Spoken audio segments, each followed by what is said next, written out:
Hello viewers, मेरा नाम है डॉक्टर मोहम्मद ज़ुहैब और आप देख रहे हैं DZ वेटनेरियन। आज हमारा वेटनरी ऑफिसर एग्ज़ाम का एपिसोड नंबर 2 है और इसमें हम लोग डिस्कस करेंगे इम्पॉर्टेंट पैरासिटिक डिजीज़। और ये इसका पार्ट 1 है क्योंकि पैरासिटिक डिजीज़ बहुत ज़्यादा हैं। हम लोग इंशाल्लाह 3 लेक्चर्स में सारी पैरासिटिक डिजीज़ को कंप्लीट करेंगे और पूरी पैरासाइटोलॉजी को हम समराइज़ करेंगे इन 3 वीडियो लेक्चर्स में। तो आप लाजमी इन तीनों वीडियो लेक्चर्स को देखें और अपने शॉर्ट नोट्स बनाएं। इवन कि आपको शॉर्ट नोट्स बनाने की ज़रूरत नहीं है बिल्कुल भी। क्यों? क्योंकि मैं आप लोग के लिए लाया हूँ बहुत ही अच्छी और बेहतरीन पावर पॉइंट फाइल जो आप लोग के लिए बहुत ज़्यादा फ़ायदेमंद हो सकती है। तो चलिए देखते हैं इस पावर पॉइंट को। ये है प्रेजेंटेशन हमारी। कंटेंट ऑफ दिस प्रेजेंटेशन, इस प्रेजेंटेशन के कंटेंट्स क्या हैं, हम इन 12 डिजीज़ के बारे में पढ़ेंगे। ठीक है। और इसमें बड़ी ही ज़बरदस्त बात यह है कि आप जिस भी चीज़ पर क्लिक करेंगे तो उसकी मुकम्मल डिटेल आपके सामने आ जाएगी, आपको ढूंढने की ज़रूरत नहीं होगी। तो ये इस प्रेजेंटेशन की बहुत ज़बरदस्त खासियत है। जिसको भी ये प्रेजेंटेशन चाहिए वो डिस्क्रिप्शन में दिए हुए मुकम्मल स्टेप्स को फॉलो करे, उसको ये प्रेजेंटेशन मिल जाएगी। इसमें यहाँ पर इसका रेफरेंस भी दिया हुआ है, यानी ये लिंक है। इस लिंक को आप कॉपी करके जब आप अपने यूआरएल पे आप लगाएंगे तो आपको मुकम्मल डिटेल्स मिल जाएंगी कि मैंने कहाँ से ये पॉइंट्स निकाले हैं और किस रिसर्च पेपर से मैंने ये चीज़ें सारी निकाली हैं। और यहाँ पर अगर आप रेफरेंस को क्लिक करेंगे तो सीधा आप उस वेबसाइट पर चले जाएंगे। यहाँ पर आप देखें, इस रेफरेंस को जब आप क्लिक करेंगे तो ये आपको रेफरेंस के बारे में बता देगा कि ये जो चीज़ें हैं ये DPDX से ली गई हैं। आप नेट में DPDX गूगल में लिखेंगे तो आपके पास आ जाएगी। और सोर्स क्या है? National centre for emerging and zoonotic infectious diseases, division of parasite diseases and malaria. ठीक है। तो हम लोग चलते हैं अपनी फर्स्ट स्लाइड की तरफ और शुरू करते हैं। सबसे पहले हम लोग अफ्रीकन ट्राइपेनोसोमियासिस। जो चीज़ें आपकी कमीशन के लिए ज़रूरी हैं मैंने सिर्फ वही चीज़ें यहाँ पर लिखी हैं। आपको ऐसी चीज़ कहीं पर भी नहीं मिलेगी क्योंकि मैंने इसके ऊपर बहुत ज़्यादा टाइम लगाया है और फिर जाके मैंने इंपॉर्टेंट पॉइंट्स निकाले हैं। पास पेपर्स को मैंने देखा है, मुख्तलिफ प्रोविंस के पास पेपर्स को मैंने देखा है और फिर जाके मैंने ये चीज़ समराइज़ की है। जो चीज़ आपके लिए ज़रूरी है सिर्फ मैंने वही चीज़ लिखी है। यहाँ पर इसकी लाइफ साइकिल को डिस्कस करने की ज़रूरत नहीं है, यहाँ पर इसकी पैथोजेनेसिस को डिस्कस करने की ज़रूरत नहीं है हमें, यहाँ पर इसके जियोग्राफिकल डिस्ट्रीब्यूशन की ज़रूरत नहीं है हमें, यहाँ पर इसकी हिस्ट्री की ज़रूरत नहीं है हमें। ठीक है। ये चीज़ें नहीं पूछी जाती हैं कमीशन में, तो उन चीज़ों का हमें पढ़ने की ज़रूरत भी फ़िलहाल नहीं है। क्यों? क्योंकि हम लोग कर रहे हैं वेटनरी ऑफिसर एग्ज़ाम की प्रिपरेशन, ना कि हम लोग अपना कोर्स पढ़ रहे हैं। हम लोग एग्ज़ाम की प्रिपरेशन कर रहे हैं, तो उसके लिए हमें जितना चाहे चीज़ों को स्मार्ट वर्क के ज़रिए समराइज़ करना पड़े। ठीक है। तो इसका जो पैरासाइट का नेम है वो है ट्राइपेनोसोमा ब्रूसी और रोडोसाइंस। प्रोनाउंसिएशन बहुत मुश्किल होती है क्योंकि आपको पता है पैरासाइट बहुत मुश्किल होते हैं प्रोनाउंस करने में। ये कैटल की बीमारी है। ठीक है, अफ्रीकन ट्राइपेनोसोमियासिस, और इसको स्लीपिंग सिकनेस भी कहा जाता है। सीसी फ्लाई से ये फैलती है। वेक्टर इसका जो है वो सीसी फ्लाई है। और ये सिंध पब्लिक सर्विस कमीशन में 2025 में ये पूछा गया है सवाल कि which one of the following is transmitted by CC fly. ठीक है। तो इसमें आपने सीसी फ्लाई में आपने क्या करना था, अफ्रीकन ट्राइपेनोसोमियासिस। और ये सबसे पहले मैंने इसी वजह से लिखी है क्योंकि ये बहुत ज़्यादा सवाल आए हैं ट्राइपेनोसोमियासिस के, स्पेशली सिंध के कमीशन टेस्ट में। और इसका जो जीनस है वो है ग्लोसिना। अच्छा, इसकी दो फॉर्म्स हैं। एक है हीमोलिम्फेटिक, ठीक है, जिसमें इंटरमीडिएट फीवर होता है, कभी ज़्यादा होता है कभी कम होता है, कभी ज़्यादा होता है कभी कम होता है। ठीक है। प्रूराइटस होता है और लिम्फेडिनोपैथी होता है। ठीक है। ये सारी चीज़ें आपको जर्नल टर्म्स हैं, आपको पता है कि इन चीज़ों को क्या कहते हैं। अगर आप लोग को फिर भी पता नहीं तो इसके ऊपर मज़ीद मैं एक वीडियो बनाऊंगा जिसमें हम लोग पैरासाइटोलॉजी के जो टर्म्स हैं उनके बारे में पढ़ेंगे, पैरासाइट के बारे में पढ़ेंगे, पैरासाइट मेल और फीमेल कौन कौन से होते हैं, टिक्स कौन क्या होती हैं, फ्लाइज क्या होती हैं, वो सारी चीज़ें हम पढ़ेंगे। रिप्रोडक्टिव सिस्टम का पढ़ेंगे, वो क्या क्या चीज़ें कॉज करते हैं, वो सारी चीज़ें पढ़ेंगे। तो उसमें ये हम जो जनरल टर्म्स हैं, जो पैथोलॉजिकल टर्म्स है, वो सारे भी हम उसी में क्लियर कर देंगे। यहाँ पर वीडियो लंबी हो जाएगी। मेनिंजो एंसेफेलाइटिक यानी कि स्लीपिंग डिसऑर्डर, यानी कि इसका जो दूसरा वो है टाइप है। एक तो टाइप ये कि ये हीमोलाइसिस करता है, ठीक है, और दूसरा फीवर वगैरह देता है ना। और दूसरी इसकी टाइप है मेनिंजोएंसेफेलाइटिस, जिसमें ये मेनिंजिस को जाके अफेक्ट करता है और फिर स्लीपिंग डिसऑर्डर हो जाती है, इसी वजह से इसको कहा गया है स्लीपिंग सिकनेस। बस इतनी बातें आपने याद करनी थी अफ्रीकन ट्राइपेनोसोमियासिस में, कि ये होता किससे है, ट्राइपेनोसोमा ब्रूसी की वजह से होता है, और इसको स्लीपिंग सिकनेस कहा जाता है। होता किस में, ज़्यादातर कैटल्स में होता है, ठीक है। बस यही बातें याद रखनी थी, और सीसी फ्लाई के जरिए ये फैलता है, बस इतना याद रखना है। चलते हैं हम नेक्स्ट। अब है अमेरिकन ट्राइपेनोसोमियासिस। अमेरिकन ट्राइपेनोसोमियासिस ये जो है ट्राइपेनोसोमा क्रूसी की वजह से होता है, ठीक है। और ज़्यादातर ये डॉग्स में होता है, ठीक है। इसको चागास डिजीज़ भी बोला जाता है, मोस्ट इंपॉर्टेंट एमसीक्यूज, इसको चागास डिजीज़ बोला जाता है। और ट्राइएटोमाइन इंसेक्ट वेक्टर यानी किसिंग बग से ये फैलता है, इसका वेक्टर किसिंग बग है, और ये सवाल भी आया हुआ है कमीशन में। नोड्यूलर लीजन्स अकर नियर आईलिड, और आईलिड के इर्द गिर्द क्या होते हैं, नोड्यूल्स बनते हैं, ठीक है, जिनको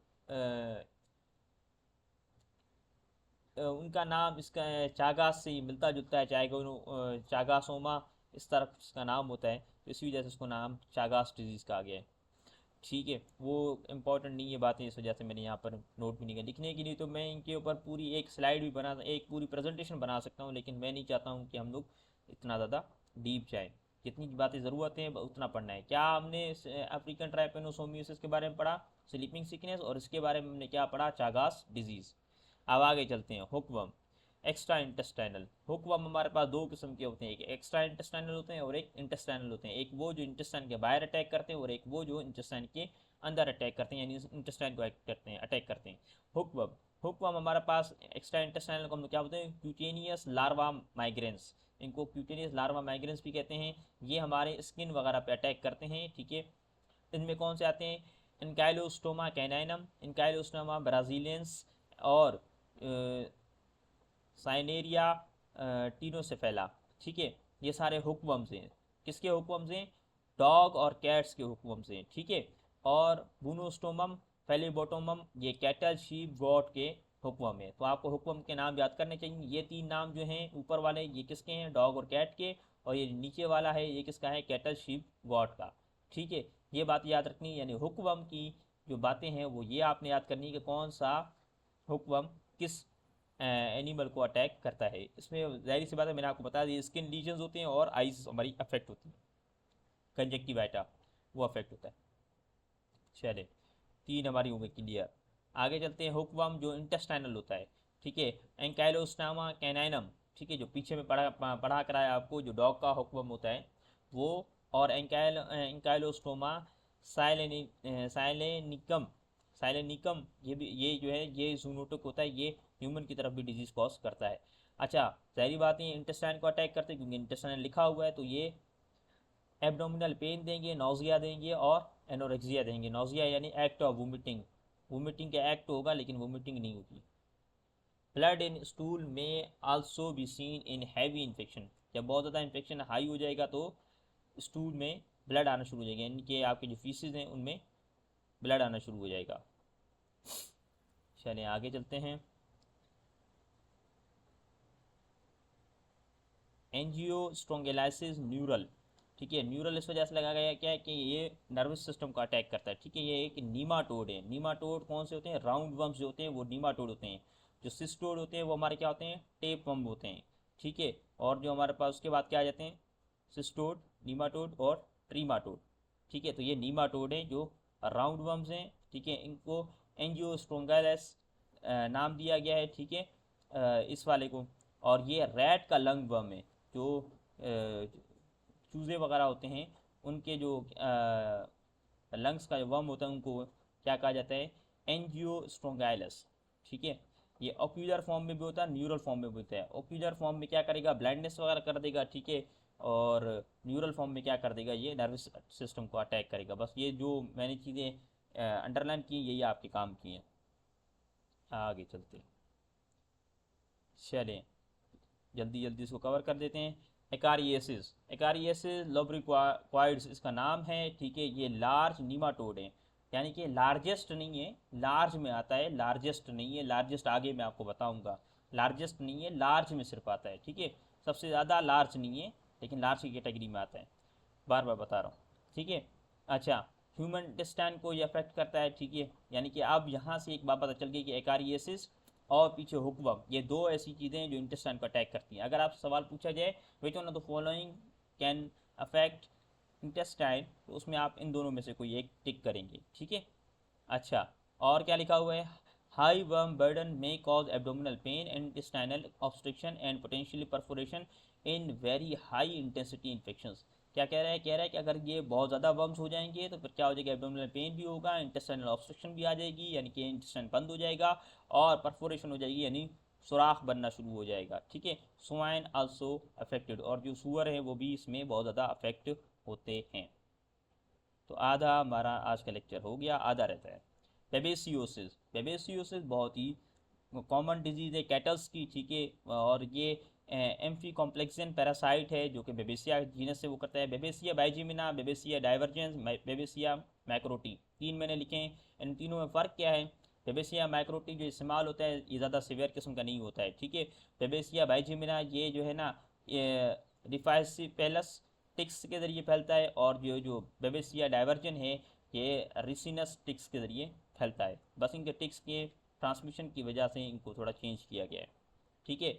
और ये करते क्या हैं, ये सिप्लिन को अफेक्ट करते हैं, और जिन ऑर्गेनिज्म सिप्लिन्स नहीं होती हैं, डिसिप्लिन जिनकी रिमूव की हुई होती है, ठीक है, तो उनमें भी क्या हो जाता है, ये डिजीज़ बहुत ज़्यादा हाई सीवियर किस्म की हो जाती है। तो हेपेटोसिप्लिनोमेगेली, यानी कि ये सिप्लिन को बहुत ज़्यादा क्या कर देता है, ओवर साइज कर देता है, ठीक है। मेगेली मतलब कि ज़्यादा बढ़ा देता है, और छिल आ जाता है इसमें, ठीक है। स्वेटिंग हो जाती है, हेमोलाइटिक एनीमिया और एनीमिया भी हो जाता है इसमें, ठीक है। तो ये बेबेसिया जो है इसको इंट्रा एरेथ्रोसाइटिक पैरासाइट भी कहा जाता है। ये एरेथ्रोसाइट को, हमारे आरबीसी को क्या करता है, अफेक्ट करता है, ठीक है। आगे चलते हैं, फ्लीज के बारे में पढ़ते हैं। फ्लीज कौन कौन सी हैं, फ्लीज हमारे पास the dog and cat fleas, Ctenocephalides canis and Ctenocephalides felis, ये दो किस्म के हमारे पास फ्लीज हैं, ठीक है। जो डॉग्स की फ्लीज है वो है टीनोसेफेलाइटी कैनिस, और जो कैट की वो है टीनोसेफेलाइटी फेलिस, ठीक है। ये हमारे पास दो वो हैं फ्लीज हैं, सही है। अ, इनके ये इंटरमीडिएट होस्ट हैं किसके लिए, सिस्टोड के लिए, यानी कि जो टेप पम्प हैं उनके लिए ये इंटरमीडिएट होस्ट हैं, यानी टेप पम्प को ये क्या करते हैं, अपने अंदर रखते हैं, और फिर जाके डेफिनेटिव होस्ट को आगे फैलाते हैं, उसमें डाल देते हैं, ठीक है। तो ये intermediate host, paratenic host, definite host, ये सारी चीज़ें मैं आप लोग को बताऊंगा इंशाल्लाह एक दूसरी वीडियो में, ठीक है। अच्छा, यहाँ पर आया Ctenocephalides felis can serve as a vector of Bartonella henselae henselae, ठीक है। ये नाम मुझे वैसे भी प्रोनाउंस करना नहीं आ रहे हैं, ठीक है, तो इसके लिए माजरत चाहता हूँ। यहाँ पर आप इसको देख सकते हैं, कैट स्क्रैच डिजीज़ जो है उसके लिए भी ये वेक्टर के तौर पे काम करता है, और फेलाइन रैकेट्सी उसके लिए भी ये क्या करता है, एज आ वेक्टर के लिए इस्तेमाल होता है, ठीक है। अच्छा, और ये जो हमारे फ्लीस हैं इनमें हमारे पास लाइफ साइकिल चार पार्ट्स में डिवाइड होती हैं। बकाया जो हमारे पास पैरासाइट हैं उनमें तीन वो होती हैं, पार्ट्स होते हैं, इसमें चार होती हैं। इसमें प्यूपा भी आ जाता है, एग, लार्वी, प्यूपा और एडल्ट। बकाया जो है उसमें सिर्फ एग, लार्वी और एडल्ट आते हैं, प्यूपा नहीं आता है। फ्लीज में ये प्यूपा भी आ जाता है। चले, जो चीज़ें हमारे लिए ज़रूरी हैं काम की सिर्फ वही हमने देखनी है, इसके अलावा हमने कुछ भी नहीं देखना है मज़ीद, क्योंकि ये डिटेल्स तो आप लोगों ने डीवीएम की कोर्स में ही बहुत ज़्यादा पढ़ी हैं जो कि आपको बिल्कुल याद नहीं रहती। लेकिन जब आप ये प्रेजेंटेशन आप देखेंगे तो आपको इंशाल्लाह ये चीज़ें याद रहेंगी। एक मरतबा आप इसको पढ़ेंगे, दो मरतबा पढ़ेंगे, उसके बाद अगर आप 10-15 दिन के बाद दोबारा इसको देखेंगे तो आपको सारी चीज़ें याद हो जाएंगी। इस प्रेजेंटेशन को हासिल करने का तरीका डिस्क्रिप्शन में मौजूद है, आप डिस्क्रिप्शन में इसका तरीकाकार देख सकते हैं कि आपको किस तरीके से ये प्रेजेंटेशन मिलेगी, ठीक है। अच्छा, सिस्टी सर्कोसिस, ठीक है, सिस्टी सर्कोसिस। अच्छा, ये जो है ये टीनिया सोलियम से ये हमारे पास क्या बोलते हैं सिस्टी सर्कोसिस होती है, फीकल और रूट से। इसमें सिस्टी सर्कोसिस में और टीनियसिस में फ़र्क ये है कि सिस्टी सर्कोसिस में जो सिस्टी सिस्टी सरकाई है, यानी कि जो इसका लार्वी स्टेज है, ये फीसिस में आ जाता है, और फीसिस से फिर क्या हो जाता है अगले एनिमल में फीकल और रूट के ज़रिए चला जाता है। ये किसी क्या बोलते हैं, किसी भी मसल्स में जाकर, स्किन में जाकर डेवलप्ड नहीं होता है, ठीक है, रिप्रोडक्टिव स्टेज में नहीं आता है। टीनियसिस में क्या होता है कि यही सिस्टोसर्काई में develop in skeleton and heart muscle, skin, subcutaneous tissue, the lungs, liver and other diseases and also CNS science. ठीक है, जब ये क्या फीकल और रूट के अलावा किसी और तरीके से ये अंडर कुक्ड रॉ जो हमारे पास फूड होते हैं उनके ज़रिए अगर ये फैल जाए, यानी कि आपने कोई गोश्त वगैरह सही तरीके से वो नहीं किया है, क्या बोलते हैं, पकाया नहीं है, ठीक है, आप उसको खा रहे हैं, अगर उसमें क्या बोलते हैं ये सिस्टी सरकाई है, आपने खा लिया और आपको अंदर जाके उसने मसला कर दिया पैरासाइट ने, तो उसको हम बोलेंगे टीनिएसिस। ठीक है, उसको हम सिस्टी सर्कोसिस नहीं बोलेंगे। सिस्टी सर्कोसिस किसको बोलेंगे कि जब वो फीकल और रूट के जरिए फैले तो उसको हम बोलेंगे सिस्टी सर्कोसिस। सही है, ये देखिए the cystotaenia saginata beef tapeworm, Taenia solium pork tapeworm, pork बोलते हैं सुअर के गोश्त को, and Taenia asiatica Asia asiatica, ठीक है, ये एशियन टेपवर्म है। तो अब मुझे लगता है कि आप लोग बात समझ आ गई कि सिस्टी सर्कोसिस टीनियसिस में फ़र्क ये, सिस्टी सर्कोसिस फीकल और रूट के जब जरिए जब फैलेगा तो सिस्टी सर्कोसिस बोलेंगे, और जब अंडर कुक्ड रॉ हमारे पास मीट होगा, पॉर्क होगा, उसके ज़रिए फैलेगा तो फिर हम उसको टीनियसिस बोलेंगे। इंटेस्टाइनल टीनियसिस बोलते हैं इसको, अंडर कुक्ड पॉर्क के ज़रिए होते हैं। यहाँ पे सारी चीज़ें लिखी हुई हैं। चलें, डेक्टायोपाइमियसिस, पाइमेसिस, ठीक है, डेक्टायोपाइमा रीनेल, द जायंट किडनी वर्म, ठीक है, इसको क्या बोला जाता है, द जायंट किडनी वर्म। सही है, ये हमारे पास किडनी का सबसे बड़ा वर्म होता है, ठीक है, लार्जेस्ट राउंड वर्म। ठीक है, नीमाटोड मैंने आपको पहले बताया कि राउंड वर्म होता है, लेकिन यहाँ पर ये हमारे पास लार्जेस्ट है। इससे पहले मैं आप लोग बता चुका हूँ कि जो लार्ज हमारे पास राउंड वर्म था वो कौन सा था, पीछे मैं आप लोग को बता कर आया था। हम देख लेते हैं पीछे जाके, ये रहा। ठीक है, यहाँ पे मैंने लिखा था लार्ज नीमाटोड, लेकिन जब मैं आगे यहाँ पर आया हूँ अब इसमें डेक्टायोपाइमेसिस में, तो ये लार्ज किडनी वर्म है। ठीक है, ये लार्जेस्ट है, लार्जेस्ट है, सही है, नीमाटोड। और ये कैनेट्स को अफेक्ट करता है। ठीक है, एक्वेटिक ओलिगोशाइटी वर्म जो है ये हमारे पास फिश का वो है, वर्म है। ठीक है, और इसको ब्लैक वर्म भी कहते हैं, तो आपको ब्लैक वर्म का नाम याद होना चाहिए। ठीक है, अच्छा, ये किडनी को अफेक्ट करता है तो हीमाचूरिया करेगा, यानी कि जो हमारे पास यूरिन है उसमें ब्लड आएगा, और किडनी प्रॉब्लम्स भी करेगा, एब्डोमिनल पेन भी करेगा, और फीवर भी होगा। आगे चलते हैं।